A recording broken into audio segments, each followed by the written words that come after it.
ध्यान यात्रा की इस श्रृंखला में आपका स्वागत है। मैं इस श्रृंखला में भगवान ओशो द्वारा दिए गए अमूल्य प्रवचनों का सार प्रस्तुत कर रहा हूं। यदि आपने इस यात्रा के पिछले भाग नहीं सुने हैं तो कृपया उन्हें जरूर सुनें, क्योंकि यह एक ऐसी साधना है जो चरण दर चरण तुम्हें गहराई में ले जाती है और बिना पहले कदमों को समझे आगे बढ़ना अधूरा रह जाएगा। प्रस्तुत है इस श्रृंखला का अगला भाग। क्या आपने कभी सोचा है कि हमारे भीतर की अशांति कहां से जन्म लेती है? क्यों हम जीवन के इतने साधनों, इतनी उपलब्धियों के बावजूद भी भीतर से खाली और बेचैन रहते हैं? क्यों मन का महासागर हर वक्त अशांत लहरों से टकराता रहता है? दोस्तों, आज की इस यात्रा में हम सिर्फ साधारण बातें नहीं करने वाले। आज हम उस गहराई में उतरेंगे जहां शरीर, मन और भाव तीनों की परतें खुलती हैं, जहां हमें पता चलता है कि विचार केवल विचार नहीं हैं, बल्कि हमारी पूरी जीवन यात्रा की दिशा तय करते हैं। शरीर, विचार और भाव साधना की पहली परिधि। पिछले चरण में हमने जाना था कि शरीर की शुद्धि कैसी आवश्यक है। आज हम उस दूसरी परत की ओर बढ़ेंगे, विचार की शुद्धि। क्योंकि अगर शरीर शुद्ध हो जाए और विचार गंदे रहें तो साधना अधूरी रह जाती है। सोचिए, जैसे तालाब में गंदा पानी भर दिया जाए तो उसमें सूरज का प्रतिबिंब कैसा होगा? धुंधला, गंदा और टूटा फूटा। वैसा ही हाल हमारी चेतना का है। अगर विचार अशुद्ध हैं तो जीवन का कोई भी सौंदर्य हमें पूर्णता से दिखाई नहीं देगा। विचार वो जहाज जिन पर हम सवार हैं। एक प्राचीन कथा है। एक राजा समुद्र तट पर खड़ा अपने जहाजों को देख रहा था। उसका मंत्री बोला, महाराज, असल में संसार में केवल 3 ही जहाज चलते हैं, धन का जहाज, यश का जहाज और काम का जहाज। सोचिए, क्या यह सच नहीं है? हमारे विचार दिन रात इन्हीं 3 जहाजों पर यात्रा करते रहते हैं, कभी धन, कभी यश, कभी काम। और इनसे बाहर निकल पाना ही विचार की असली शुद्धि है। सत्यम, शिवम, सुंदरम, शुद्ध विचार की धारा। अशुद्ध विचार हमें बाहर ले जाता है, हमें और ज्यादा उलझन में डालता है। लेकिन जब हम अपने चिंतन को सत्य, शुभ और सुंदर की दिशा में मोड़ते हैं तो धीरे धीरे भीतर प्रकाश फूटने लगता है। गांधी जी ने जब जीवन भर सत्य का चिंतन किया तो उनकी सबसे छोटी आदतों में भी वही सत्य झलकने लगा। रविंद्रनाथ ने जब सौंदर्य को अपना साध्य बनाया तो उनके जीवन की हर अभिव्यक्ति कविता बन गई। यानी जिस पर भी हमारा मन टिकता है, हम धीरे धीरे वही हो जाते हैं। विचार अद्भुत शक्ति। एक ही बैलगाड़ी में अगर बैल अलग अलग दिशाओं में जोते जाएं तो गाड़ी टूट जाएगी, लेकिन आगे नहीं बढ़ेगी। हमारे साथ भी यही हो रहा है। हम ध्यान करना चाहते हैं, भीतर जाना चाहते हैं, लेकिन मन हर पल धन, यश और काम की ओर भाग रहा है। यही विरोधाभास हमें आगे नहीं बढ़ने देता। तो उपाय क्या है? उपाय सरल है। अपने विचारों की चौकीदारी करना सीखो। जो व्यर्थ है, जो भीतर अशांति पैदा करता है, उसे ठुकरा दो। जो विचार सत्य, शुभ और सुंदर की ओर ले जाए, उसे थाम लो। मन को धर्मशाला मत बनने दो कि कोई भी कचरा उसमें डाल जाए। मन को एक संरक्षित मंदिर की तरह रखो, जहां केवल शुद्धता, सत्य और सौंदर्य ही प्रवेश पाए। प्रकृति का सहारा। अगर कभी लगे कि विचारों पर नियंत्रण कठिन है तो प्रकृति की शरण लो। नीला आकाश, झरना, हरियाली, ये सब हमें भीतर शुद्ध कर देते हैं। आकाश को निहारते निहारते आप पाएंगे कि आपके विचारों का शोर धीरे धीरे शांत होने लगा है। आप आकाश के साथ एक हो रहे हैं। इस यात्रा की खास बात, यह कोई साधारण प्रवचन नहीं है। यह जीवन को नए ढंग से देखने का निमंत्रण है। यह आपको भीतर झांकने के लिए पुकार रहा है। क्या आप सच में जानना चाहते हैं कि विचार शुद्धि कैसे साधी जाए? क्या आप समझना चाहते हैं कि कैसे आपके विचार आपके व्यक्तित्व और आपके भाग्य को बदलते हैं? तो यह यात्रा आपके लिए है। और यदि आपको वीडियो पसंद आती है तो जल्दी से वीडियो को लाइक करें, शेयर करें और टन से घंटी दबाकर चैनल को सब्सक्राइब करके ऑल पर क्लिक कर दीजिए, ताकि मैं समझ सकूं कि आप ध्यान में उत्सुक हैं और मैं आपके लिए ध्यान यात्रा की सीरीज के अगले पार्ट की वीडियो जल्दी ला सकूं। अब हम ओशो द्वारा दिए गए प्रवचन को आसान भाषा में विस्तार पूर्वक समझने का प्रयास करेंगे। मेरे प्रिय आत्मन, पिछली बैठक में हमने साधना की पहली सीढ़ी के बारे में चर्चा की थी, यानी शरीर की शुद्धि। अब हम आगे बढ़ते हैं। मनुष्य के व्यक्तित्व की दूसरी परत है विचार। शरीर शुद्ध हो, विचार शुद्ध हो और जब भाव भी शुद्ध हो जाते हैं, तभी साधना की परिधि तैयार होती है। ये तीनों बातें साध जाएं तो जीवन में एक नया जन्म होता है, एक ऐसा जन्म जिसमें आनंद और शांति का अनोखा प्रवाह बहने लगता है। लेकिन ध्यान रखिए, यह केवल परिधि की साधना है, यह बहिरंग साधना है, बाहरी साधना। इससे भी गहरी एक यात्रा है अंतरंग साधना। उसमें शरीर, विचार और भाव तीनों को हम केवल शुद्ध ही नहीं करते बल्कि शून्य कर देते हैं। अभी हम शरीर को शुद्ध करने का अभ्यास करते हैं, पर भीतर की साधना में हम उस बोध में प्रवेश करते हैं जहां शरीर का कोई अस्तित्व नहीं होता, वहां विचार नहीं रहते, भाव नहीं रहते। उस अवस्था में पहुंचने से पहले हमें सबसे पहले अशुद्धता का त्याग करना होता है। शरीर की शुद्धि पर हम पहले ही चर्चा कर चुके हैं। अब चलिए विचारों की शुद्धि पर मनन करते हैं। विचार क्या है? विचार भी तरंगों की तरह हैं और इन तरंगों का असर हमारे चित्त पर पड़ता है, कभी शुभ की ओर, कभी अशुभ की ओर। जिस व्यक्ति का मन बार बार जिन विचारों से प्रभावित होता है, उसका व्यक्तित्व भी वैसा ही ढल जाता है। अगर कोई व्यक्ति निरंतर सौंदर्य का चिंतन करता है तो उसके व्यक्तित्व में स्वाभाविक रूप से सौंदर्य खिलने लगता है। जो शुभ की ओर मन को साधता है, उसके जीवन में शुभता उतरना कोई आश्चर्य की बात नहीं। जो सत्य का चिंतन करता है, उसके जीवन में सत्य का अवतरण होना सहज ही संभव है। तो प्रश्न यह है कि आपके विचारों की दिशा क्या है? आप बार बार किन बातों पर चिंतन करते हैं? हम में से अधिकतर लोग या तो धन के बारे में सोचते हैं, या यश के बारे में, या फिर कामनाओं के बारे में। विचारों का यही चक्र जीवन की नाव को बार बार इन्हीं तटों तक ले आता है। एक छोटी सी कथा आपको सुनाता हूं। बहुत समय पहले चीन में एक राजा हुआ करता था। एक दिन वह अपने राज्य की सीमा तक समुद्र तट पर गया। उसके साथ उसका मंत्री भी था। दोनों समुद्र किनारे खड़े होकर दूर तक फैले पानी और लहरों को निहारने लगे। समुद्र में अनेक जहाज आ जा रहे थे। राजा ने कहा, देखो कितने जहाज आ रहे हैं और कितने जा रहे हैं। मंत्री मुस्कुराया और बोला, महाराज, यदि सत्य कहूं तो समुद्र में केवल 3 ही जहाज आते जाते हैं।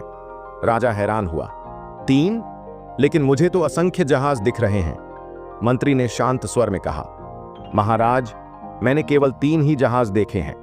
एक है धन का जहाज, दूसरा है यश का जहाज और तीसरा है काम का जहाज। मनुष्य का जीवन इन्हीं 3 जहाजों पर यात्रा करता रहता है। प्रिय मित्रों, यही हमारे विचारों की दुनिया है। हम चाहे जितना भी सोच लें कि हम अलग हैं, परंतु अधिकांश मन इन्हीं 3 नावों पर सवार होकर संसार के समुद्र में भटकते रहते हैं। अब साधना का पहला कदम यही है कि हम इन विचारों को पहचानें और फिर उनसे परे जाकर सत्य, शुभ और सुंदर की धारा में प्रवाहित हों। यही विचार शुद्धि है और यही साधना का द्वार है। तो मेरे आत्मीय साथियों, अपने भीतर झांकिए और देखिए आपके विचार किन नावों पर यात्रा कर रहे हैं। प्रिय आत्मन, यह सच है कि हमारे विचारों की नाव अक्सर 3 ही धाराओं पर चलती है। धन, यश और काम, यही 3 जहाज हैं जिन पर अधिकतर मनुष्य अपनी यात्रा करते हैं। लेकिन जो इन 3 जहाजों से उतर जाता है, वही शुद्ध विचार की ओर बढ़ता है। हर किसी को यह सोचना चाहिए कि उसका मन बार बार किस ओर लौटता है। दिन भर में वह कौन सी धुरी है जिसके चारों ओर तुम्हारे विचार घूमते रहते हैं। यदि तुम्हारा मन धन पर लौटता है, या यश पर, या फिर काम पर, तो समझ लो तुम्हारे विचार अभी अशुद्ध हैं। अशुद्ध इसलिए कि इनसे जीवन सत्य का द्वार नहीं खुल सकता। शुद्ध विचार का अर्थ है सत्यम, शिवम और सुंदरम। सत्य, शुभ और सुंदर ही शुद्ध चिंतन के 3 केंद्र हैं। धन, यश और काम ये बाहर की ओर ले जाते हैं, नीचे की ओर गिराते हैं। सत्य, शुभ और सुंदर ये भीतर की ओर खींचते हैं, ऊपर की ओर उठाते हैं। सोचो, क्या तुम कभी यह प्रश्न करते हो, सत्य क्या है? क्या कभी मन के गहरे एकांत में यह पीड़ा उठती है कि सुंदरता का रहस्य क्या है? क्या कभी आत्मा में यह स्पंदन उठता है कि शुभता का असली अर्थ क्या है? अगर ये प्रश्न तुम्हें आंदोलित नहीं करते तो समझ लो कि अभी तुम्हारे विचार शुद्ध नहीं हुए। स्मरण रखना, अशुद्ध विचार बाहर की ओर भटकाते हैं, शुद्ध विचार भीतर का द्वार खोलते हैं। अशुद्ध विचार अधोगामी होते हैं, शुद्ध विचार ऊर्ध्वगामी होते हैं। और यह असंभव है कि कोई व्यक्ति सत्य, सुंदर और शुभ पर निरंतर चिंतन करे और उसके जीवन में इनकी छाप न उभरे। गांधी जी का जीवन इसका प्रमाण है। जेल में रहते हुए भी उनका मन लगातार सत्य और अपरिग्रह के चिंतन में डूबा रहता था। वे हर सुबह नाश्ते में केवल 10 खजूर भिगोकर खाते थे। एक दिन वल्लभ भाई पटेल ने सोचा, थोड़ा अधिक खिला दूं, तो उन्होंने 15 खजूर भिगो दिए। गांधी जी ने देखा और बोले, वल्लभ भाई, इनकी गिनती करो। गिनती हुई, 15 निकले। उन्होंने कहा, लेकिन वल्लभ भाई, यह तो 10 से अधिक हैं। वल्लभ भाई हंसकर बोले, अरे 10 और 15 में क्या फर्क है। गांधी जी क्षण भर मौन रहे, फिर बोले, तुमने बहुत बड़ा सूत्र दे दिया। यदि 10 और 15 में कोई फर्क नहीं, तो 5 और 10 में भी कोई फर्क नहीं। आज से हम केवल 5 ही खाएंगे। वल्लभ भाई चौंक गए, बोले, मैं तो आपके लिए थोड़ा अधिक सोच रहा था। गांधी जी मुस्कुराए और कहा, जिसका मन निरंतर अपरिग्रह में डूबा हो, वह इसी तरह सोचेगा। जो सोचता है कि कैसे कम से कम में गुजारा हो, उसके लिए 5 और 10 बराबर हैं, और जो सोचता है कि कैसे अधिक से अधिक हो, उसके लिए 10 और 15 बराबर हैं। याद रखो, तुम्हारा चिंतन धीरे धीरे तुम्हारी छोटी छोटी आदतों में उतर जाता है। तुम जैसा सोचते हो, वैसा ही जीने लगते हो। यही विचार तुम्हारे जीवन का आकार गढ़ते हैं। ओशो कहते हैं, गांधी जी की एक छोटी सी बात में भी कितना बड़ा पाठ छिपा है। वे सुबह पानी गर्म करके उसमें नींबू और शहद मिलाकर पीते थे। महादेव देसाई ने एक बार गर्म पानी को खुला ही छोड़ दिया। कुछ देर बाद जब गांधी जी को पानी दिया गया, तो उन्होंने उसे देखकर कहा, इसे ढंक देना अच्छा रहता। महादेव देसाई ने आश्चर्य से कहा कि 5 मिनट में क्या बिगड़ सकता है, पानी तो साफ ही है। पर गांधी जी ने शांत स्वर में समझाया कि बात गिरने या दिखने की नहीं है। गर्म पानी से भाप निकलती है। उस भाप से उड़ने वाली सूक्ष्म चीजें, कीटाणु, इनका व्यर्थ नुकसान हो सकता था। इसलिए छोटी सी सावधानी भी जीवन की दृष्टि से महत्वपूर्ण हो सकती है। जो लोग अहिंसा और अपरिग्रह पर गहरा चिंतन करते हैं, उनके व्यवहार में ऐसे छोटे छोटे बदलाव अपने बपने उभर आते हैं। साधना केवल बड़ी बातों का नाम नहीं, यह रोजमर्रा की सादगी और सजगता में भी प्रकट होती है। एक और छोटी सी घटना का जिक्र करूं। सुबह किसी मित्र ने कहा, दुख की बात है, हमने 2 बार बुलाया, फिर भी बहुत से लोग 10 मिनट देरी से आए। उसी स्थिति में हिंसात्मक प्रतिक्रिया यह हो सकती थी कि गुस्से में दोष गिनो, पर एक अहिंसक दृष्टि से कहा जाए तो यह भी आनंद की बात है कि इतने लोग 2 बार कहने पर आ गए, और उम्मीद है जो नहीं आए वे भी आ जाएं। यह विचार भेद इतना सूक्ष्म होता है कि एक ही घटना पर अलग अलग मानसिक धाराएं बिल्कुल अलग जीवन प्रवृत्तियां पैदा कर देती हैं। सोचिए, अगर आप अपने विचारों में थोड़ी सी शुद्धि ला दें, तो आपकी वाणी अहिंसक हो जाएगी। आपका उठना बैठना, आपके छोटे छोटे निर्णय, सब में धीरे धीरे परिवर्तन आने लगेगा। यही तो विचार की अद्भुत शक्ति है। याद रखिए, यदि आप लगातार धन, यश या काम के बारे में सोच रहे हैं और एक ही समय में समाधि की साधना कर रहे हैं, तो ये दोनों दिशाएं परस्पर विरोध कर सकती हैं। यह ऐसा है जैसे एक ही बैलगाड़ी के दोनों ओर बैल उल्टी सीधा खींच रहे हों। गाड़ी टेढ़ी मेढ़ी होगी, पर आगे बढ़ेगी नहीं। वास्तव में जीवन बड़ी छोटी घटनाओं से बनता है। कैसे उठते हैं, कैसे बैठते हैं, कैसे बोलते हैं, इन सब का स्रोत आपका चिंतन ही है। इसलिए विचारों का केंद्र सही होना बहुत जरूरी है। विचारों को सत्य की ओर, शिवत्व की ओर और सुंदरता की ओर मोड़ें। समय मिलते ही सत्य पर थोड़ी सी विचार मग्नता करें, सुंदरता पर ध्यान दें और शुभ का ध्यान रखें। और हर काम करने से पहले एक छोटा सा विराम लें, एक पल की देरी। उस पल में पूछिए, क्या जो मैं करने जा रहा हूं वह सत्य, सुंदर और शुभ के अनुरूप है या उसका विपरीत? यदि वह विपरीत है तो उस धारा का साथ छोड़ दें। वह मार्ग जीवन को नीचे खींचेगा। बहुत बार ऐसा लगेगा कि हम तय नहीं कर पाते कि सत्य क्या है या शुभ क्या है। यह स्वाभाविक है, पर प्रयास ही मोक्ष का आरंभ है। जब आप बार बार सोचते रहेंगे तो धीरे धीरे आपका अनुभव मार्ग दिखाने लगेगा। यही अभ्यास परिवर्तन लाता है। प्रत्येक विचार, प्रत्येक वाणी, प्रत्येक क्रिया से पहले एक क्षण का रुकना साधक के लिए अनिवार्य है। यह सतत सजगता ही विचार शुद्धि की कुंजी है। और एक अहम बात, अपनी विचार केंद्रित दिशा पहचानिए। यदि वे केंद्र आपके भीतर जग नहीं रहे तो उन्हें जगाइए। एक बार सत्य, शिव या सुंदर में से कोई एक केंद्र जाग गया तो बाकी 2 अपने आप सक्रिय होने लगते हैं। ध्यान रहे कि संसार में 3 प्रकार के लोग होते हैं। कुछों में सत्य का मूल जल्दी विकसित होने की संभावना होती है, कुछों में शुभ का और कुछों में सौंदर्य का। यह फर्क स्वाभाविक है, पर किसी एक केंद्र को यदि आप जगाते हैं तो अन्य केंद्र भी स्वतः प्रतिप्रभावित होते चले जाते हैं। मेरे प्रिय मित्रों, यह संभव है कि हम सबके भीतर अलग अलग केंद्र जागें, लेकिन ध्यान देने योग्य बात यह है कि अगर एक केंद्र भी सचमुच जाग जाए तो बाकी दो अपने आप जागने लगते हैं। मान लीजिए किसी ने सौंदर्य को पूरी तरह प्रेम करना शुरू कर दिया, तो वह असत्य नहीं बोल पाएगा, क्योंकि असत्य बोलना कुरूप है, असुंदर है। इसी तरह यदि कोई व्यक्ति वास्तव में सुंदरता का साधक बन जाए तो वह अशुभ कर्म नहीं कर सकता, क्योंकि अशुभता अपने आप कुरूपता का रूप ले लेती है। इसीलिए यदि हृदय में सौंदर्य के प्रति गहरी आकांक्षा जन्म ले ले तो जीवन में स्वतः बहुत परिवर्तन आ जाता है। गांधी जी और रविंद्रनाथ टैगोर का एक प्रसंग बड़ा प्रेरणादायक है। एक बार गांधी जी टैगोर के घर मेहमान थे। टैगोर उस समय वृद्ध हो चुके थे। वे मूलतः सौंदर्य के साधक थे, उनका केंद्र सुंदरता थी। एक शाम दोनों टहलने के लिए बाहर जाने को तैयार हुए। टैगोर ने कहा, बस 2 क्षण रुकिए, मैं जरा बाल संवार कर आता हूं। गांधी जी को यह सुनकर बड़ा अजीब लगा। उन्हें लगा कि इस उम्र में बाल संवारने की क्या जरूरत। वे खिन्न मन से खड़े रहे।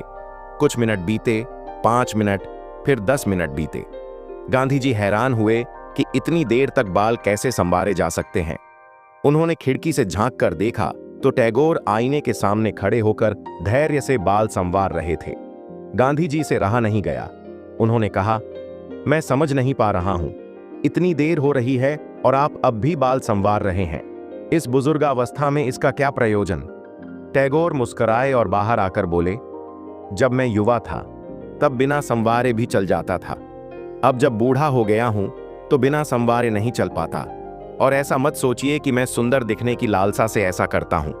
यह देह तो कल चिता पर जलने वाली है, यह मैं जानता हूं, पर मेरी कोशिश है कि मेरी उपस्थिति किसी को कुरूप न लगे, किसी की आंखों को चुभे नहीं, मैं किसी के दुख का कारण न बनूं, बस यही मेरी उत्सुकता है। यह दृष्टि केवल एक सौंदर्य साधक की हो सकती है, क्योंकि सच्चे अर्थों में कुरूपता भी हिंसा है, और कुरूपता केवल देह तक सीमित नहीं, यह वाणी की भी हो सकती है, आचरण की भी, व्यवहार की भी। इसीलिए यदि आपके भीतर सुंदर होने की गहरी चाह है तो कोशिश कीजिए कि आपका संपूर्ण जीवन सुंदर हो जाए। मैं यह नहीं कहता कि बाल संवारना बुरा है, उलटे मैं तो कहता हूं कि यदि आप बाल संवारते हैं तो और भी बहुत कुछ संवार लीजिए। यदि आप आभूषण पहनते हैं तो यह गलत नहीं है, लेकिन साथ ही सच्चे आभूषण जैसे विनम्रता, सत्य और करुणा भी धारण कीजिए। यदि आप शुभ्र वस्त्र पहनते हैं तो यह बहुत अच्छा है, पर इसके साथ आपके हृदय की पवित्रता भी शुभ्र होनी चाहिए। जब सौंदर्य को संपूर्ण रूप से साध लिया जाता है तो सत्य और शुभता उसमें अपने आप समा जाते हैं। इसी तरह जो शिवत्व की साधना करता है उसे भी सत्य और सौंदर्य का अनुभव हो जाता है, और जो सत्य को अपना केंद्र बनाता है उसके लिए भी शुभ और सुंदर दोनों सहज ही सुलभ हो जाते हैं। इन 3 मार्गों में से चाहे कोई भी आपकी रुचि का केंद्र बने, उसे अपने जीवन का केंद्र बना लीजिए। अपने विचारों को उसी की परिधि में घूमने दीजिए, उसी से अपने भीतर गहराई तक प्रभावित होने दीजिए। एक केंद्र चुन लीजिए और फिर उसे अपने जीवन की हर दिशा में साधना शुरू कीजिए। व्यवहार में, आचार में और जीवन के हर छोटे बड़े कर्म में। धीरे धीरे आप एक अद्भुत परिवर्तन का अनुभव करेंगे। जैसे ही आपका चुना हुआ केंद्र गहराने लगेगा, वैसे ही आपके भीतर की विकृतियां और अशुद्ध विचार स्वतः मिटने लगेंगे। मैं आपसे यह नहीं कहता कि आप जबरदस्ती धन का चिंतन छोड़ दें। मैं आपसे बस इतना कहता हूं, आप शुभ, सुंदर और सत्य का चिंतन आरंभ करें। जब आप सुंदर का चिंतन करेंगे तो धन का चिंतन अपने आप पीछे छूट जाएगा, क्योंकि धन का मोह जितना कुरूप है उतना और कुछ नहीं। जब आप सुंदर पर ध्यान करेंगे तो कामना और वासना का चिंतन स्वतः विलीन हो जाएगा, क्योंकि उससे अधिक कुरूप चित्त की ओर कोई अवस्था हो ही नहीं सकती। इसलिए मैं आपसे सकारात्मक रूप से कहता हूं, अपनी ऊर्जा को, अपनी चेतना को शुभ और शुद्ध विचारों के किसी केंद्र पर केंद्रित कर दीजिए। आप देखेंगे कि आपकी शक्ति धीरे धीरे व्यर्थ और नकारात्मक केंद्रों से हटकर पवित्र दिशा में बहने लगेगी। विचार शुद्ध का पहला नियम है स्मरण पूर्वक अशुद्ध को छोड़ना और स्मरण पूर्वक शुद्ध पर टिकना। जब विचार शुद्ध होंगे तभी आपके जीवन में वास्तविक गति, गहराई और प्रकाश आएगा। यही विचार शुद्धि की मूल बात है। अब जरा समझिए, आपके सारे विचार बाहर से आते हैं, आपके भीतर से कोई विचार उत्पन्न नहीं होता।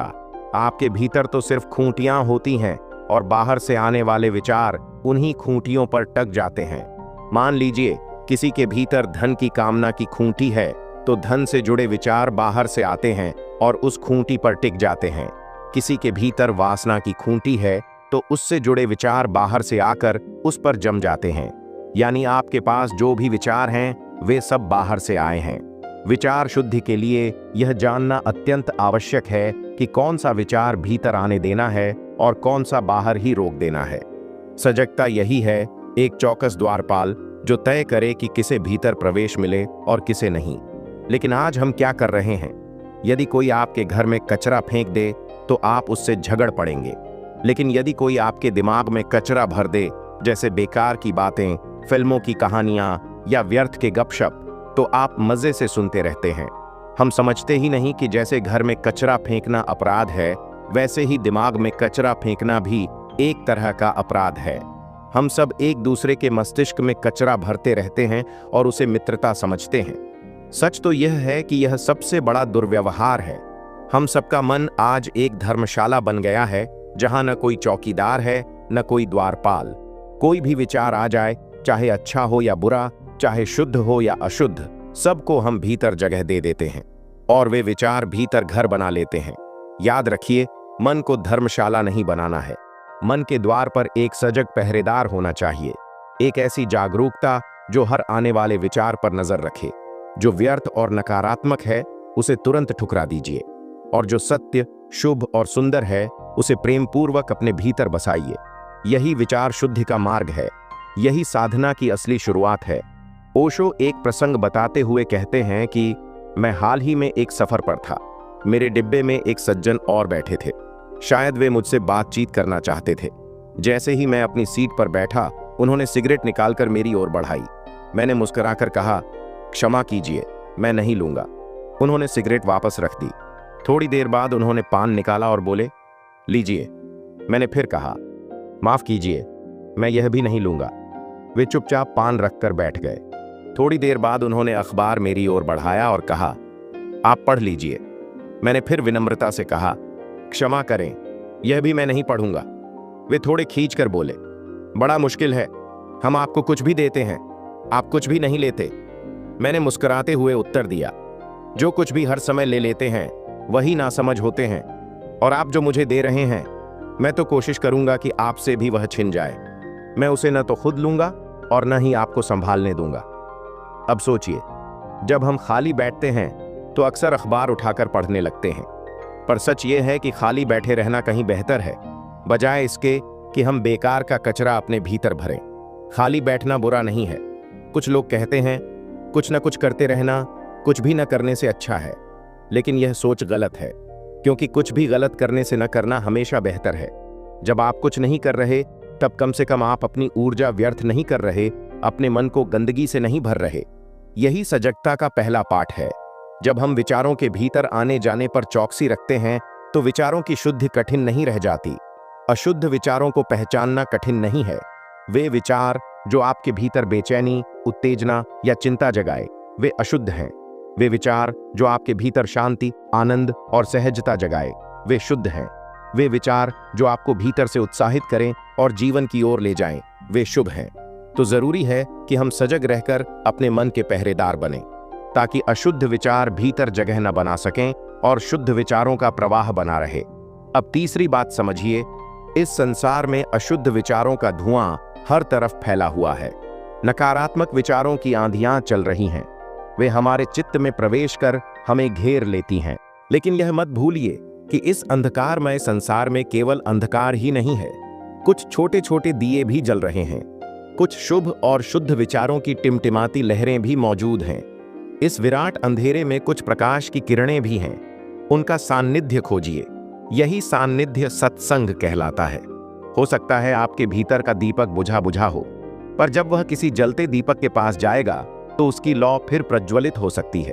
उसका धुआं लपट में बदल सकता है। इसलिए खोजिए उन व्यक्तियों, उन विचारों और उन तरंगों का संग जो सत्य, शुभ और सुंदर की ओर ले जाए।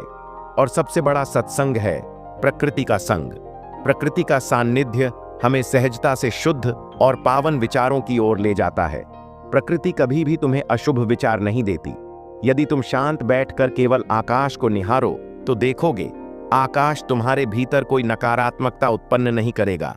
उलटे थोड़ी ही देर में तुम्हारे भीतर का बोझ, तुम्हारा सारा कचरा धीरे धीरे मिटने लगेगा और जब तुम देखते देखते गहराई में उतरोगे तो पाओगे कि तुम स्वयं आकाश के साथ एक हो गए हो।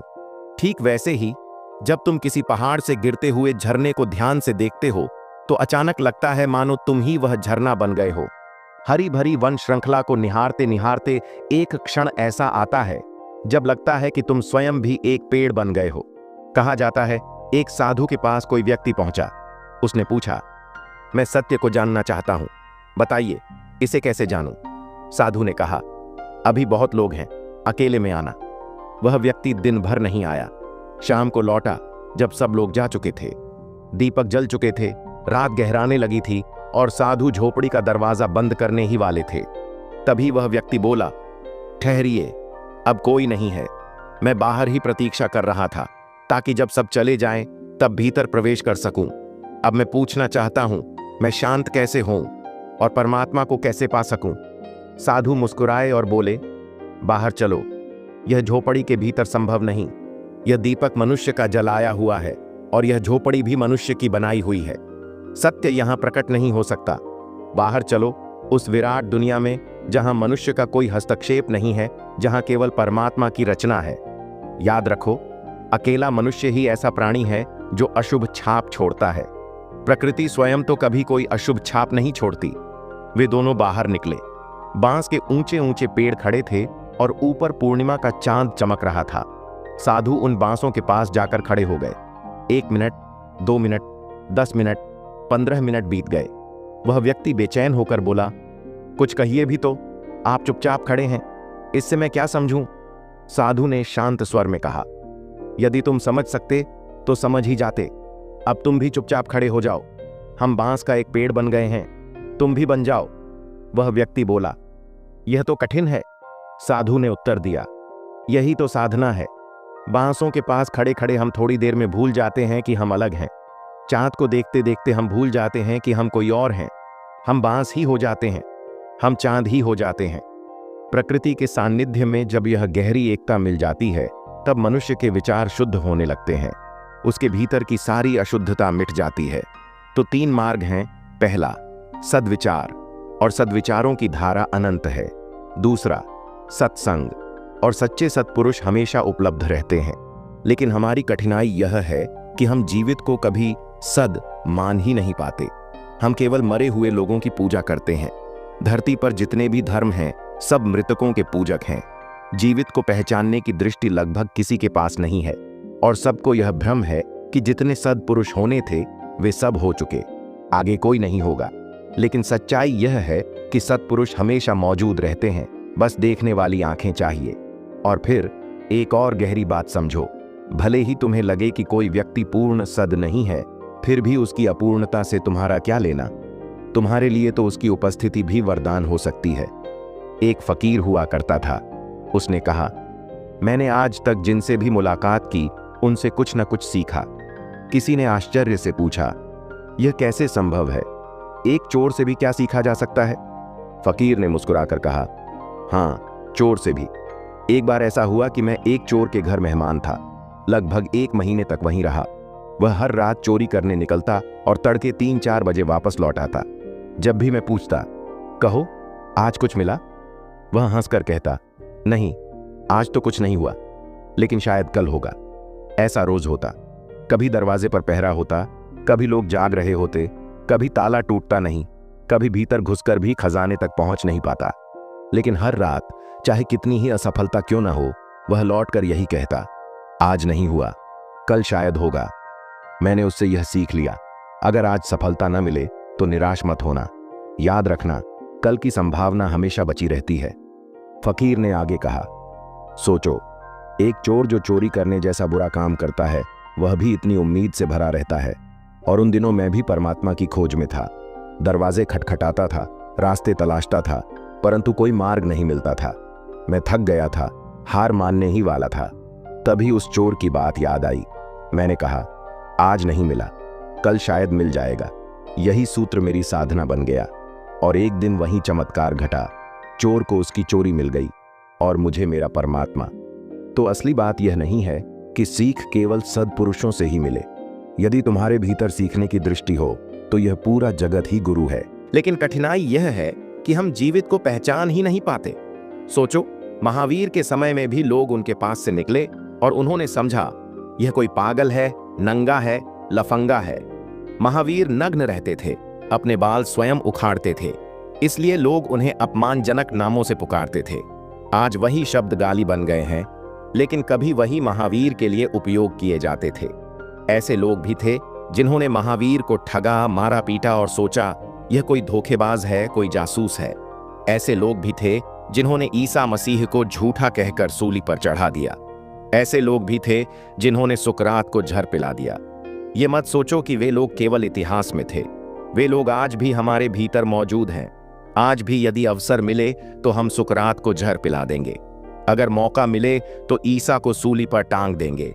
और यदि सामने महावीर आ जाए तो हम भी हंसेंगे और कहेंगे, कैसा पागल आदमी है। फर्क सिर्फ इतना है कि वे अब जीवित नहीं हैं। मरे हुए लोगों की पूजा करना आसान है, पर जीवित को समझना, स्वीकारना और मानना सबसे कठिन है। अगर किसी साधक के भीतर सत्य और सद्गुण की खोज हो तो यह जगत हमेशा से सद्पुरुषों से भरा रहा है और आगे भी भरा रहेगा। ऐसा कभी नहीं हुआ, न कभी होगा कि सत्पुरुषों की परंपरा टूट जाए, क्योंकि अगर वह परंपरा खंडित हो जाए तो आगे कोई सत्पुरुष उत्पन्न ही नहीं हो पाएगा। वह धारा जो जीवन को पवित्र बनाती है वह रेगिस्तान में खो जाएगी। हाँ, यह धारा कभी गहरी होती है, कभी उथली, कभी तीव्र बहती है, कभी धीमी, लेकिन बहना कभी बंद नहीं होता। बस हमें अपनी आंखें खोलनी है और उससे जुड़ना है। और इसके लिए यह जरूरी नहीं है कि कोई पूर्ण या परम पुरुष ही सामने आए। कभी छोटी छोटी घटनाएं भी जीवन को झकझोर देती हैं, हमें भीतर से जगा देती हैं। मैंने एक कथा पढ़ी थी। एक साधु हुआ करते थे। वे 60 वर्ष की आयु तक व्यापार करते रहे। घर में और गांव में सब उन्हें राजा बाबू कहकर बुलाते थे। वृद्ध हो जाने के बाद भी लोग उन्हें उसी नाम से पुकारते थे। एक दिन वे सुबह सुबह घूमने निकले। सूरज अभी उगा भी नहीं था, हल्की हल्की उजास थी। गांव के बाहर जाते हुए उन्होंने सुना एक माँ अपने छोटे बच्चे को नींद से जगा रही थी। वह पुकार रही थी, राजा बाबू, कब तक सोए रहोगे? अब सुबह हो गई है, उठो। यह आवाज उनके कानों में पड़ी और वे ठिठक गए। उनके हाथ में छड़ी थी। वे थोड़ी देर वहीं रुककर सुनते रहे। फिर अचानक उन्हें लगा जैसे यह पुकार केवल उस बच्चे के लिए नहीं थी, बल्कि उनके लिए भी थी। वे तुरंत घर लौट आए और परिवार से कहा, अब देर नहीं करनी है। आज तो मुझे सच्चा उपदेश मिल गया है। आज सुनाई पड़ गया है कि राजा बाबू, कब तक सोए रहोगे? अब तो सुबह हो गई है, अब उठो। बस, अब जीवन की दिशा बदलनी होगी, अब जागना ही होगा। यह कथा हमें सिखाती है कि सत्पुरुषों की परंपरा कभी नहीं रुकती। हमें केवल खुले हृदय और सजग दृष्टि से उन्हें पहचानना होता है। जीवन बदलने के लिए बड़ी घटनाओं की आवश्यकता नहीं होती, कभी एक साधारण सी आवाज भी जागरण का कारण बन जाती है। संदेश यही है कि हर क्षण जागने का अवसर है, बस हमें उस पुकार को सुनने की तैयारी रखनी है।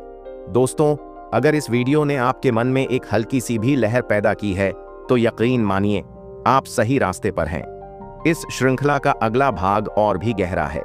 उसमें हम जानेंगे कि कैसे भावों की शुद्ध साधना को पूर्ण बनाती है और कैसे साधना केवल बाहर नहीं बल्कि भीतर की गहराइयों में उतरने का मार्ग है। तो अगला भाग जरूर देखिएगा, क्योंकि यह यात्रा आधी छोड़ देने से कोई अर्थ नहीं रखती। यह तो एक निरंतर प्रवाह है और हर कदम आपको दिव्यता के और निकट ले जाएगा। याद रखिए, आप जैसा सोचते हैं आप वैसा ही बन जाते हैं। तो क्यों ना अपने विचारों को सत्य, शुभ और सुंदर की ओर मोड़ें। क्यों ना जीवन को भीतर से रूपांतरित करें। यही है ध्यान साधना की असली शक्ति। अगली वीडियो में मिलते हैं, जहां हम भावों की शुद्धि और साधना की गहराइयों को समझेंगे। आपसे निवेदन है, इस यात्रा को अधूरा न छोड़ें। आपका हर कदम आपको उस आंतरिक शांति और आनंद के और नजदीक ले जाएगा जिसकी तलाश आप बरसों से कर रहे हैं। और इस बैठक के अंत में मैं यही कहना चाहता हूं कि अगर आपके भीतर सच में सत्य की प्यास है तो इस वीडियो को केवल देखिए मत, अपितु बताई गई बातों पर अमल भी कीजिए। और अगली कड़ी में इस ध्यान यात्रा की राह पर मेरे साथ चलने के लिए टन से घंटी दबाकर चैनल को सब्सक्राइब करके ऑल पर क्लिक कर दीजिए, ताकि इस चैनल पर आने वाली प्रत्येक वीडियो का नोटिफिकेशन आपके पास सबसे पहले पहुंच सके। हरिओम तत्सत।